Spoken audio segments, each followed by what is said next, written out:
As spring came to the Hudson Highlands, the French had arrived in Newport, and the Continental Army had barely survived another winter.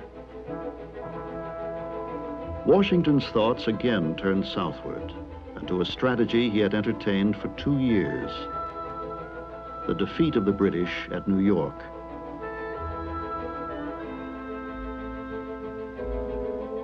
Clinton was still in command here. His army unable to venture inland, he remained protected by his navy.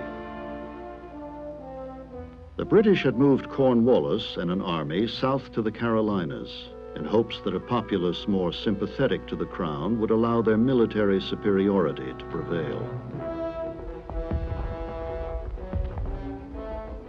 And here in the Carolinas it did. Trying to face the British head-on, the Americans were badly beaten at Charleston and Camden.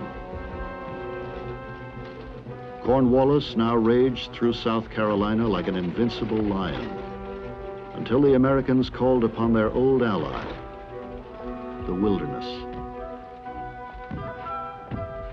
Washington sent into the Southern campaign his most able disciples: Nathaniel Greene to the Carolinas, Lafayette to Virginia.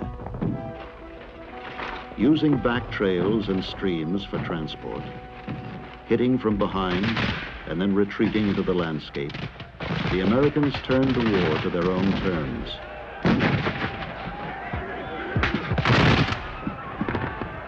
Wrote General Greene, "We fight, get beat, rise, and fight again."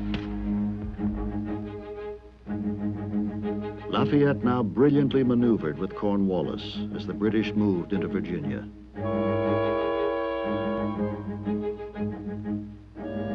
Running short of supplies, the British general looked for a port from which he could be resupplied by Clinton.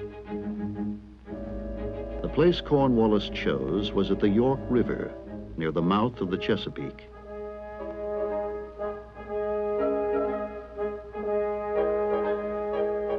Here, at Yorktown, Cornwallis built his first perimeter of defense. Across the waters of the York, Cornwallis held open a possible escape through the village of Gloucester.